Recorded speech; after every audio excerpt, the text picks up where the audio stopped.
world bank आगे थोइची ना नाई सबुठारु बड़ कथा हला 18 मास भितरे 91,000 कोटी लोन करिथिबा राज्य सरकार जेतबेले वर्ल्ड बैंक भेटुची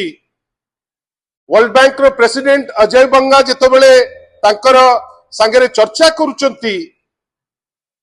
गोटे विशेष चर्चा होची जे लोन नबा पाई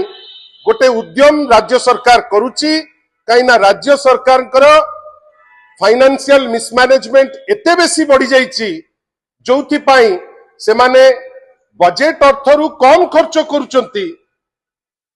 बाहरु ऋण नौचंती ओपन मार्केट रु एवं आज दिन रे से बाध्य होचंती world bank to loan solicit करबा पाई आमे सेइथि पई चाहूचु गोटे रेस्पोंसिबल विरोधी दल हिसाब रे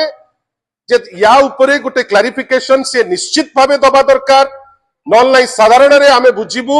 जे 19 मसिया परिस्थिति जहा थिला आमे गोटे बैंकरप्ट अवस्था रे जेमति थिले हुए तो से परिस्थिति आडुकु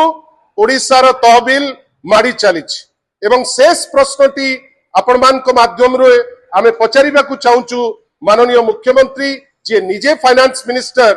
जे एमिति गोटे उद्यम होउछि कि ओडिसा सरकार रो टॉप ऑफिसर माने बसिकिरी समस्त विभाग रो जो माने अछंती ऑफिसर तांकु बाध्य करूचंती जे गोटे एमिति गोटे रोजी पिक्चर थोइबे जोटा वास्तवता ठाउ यथेष्ट दूर रे एवं गोटे मिचमिचिका गोटे चित्रण करा जिवो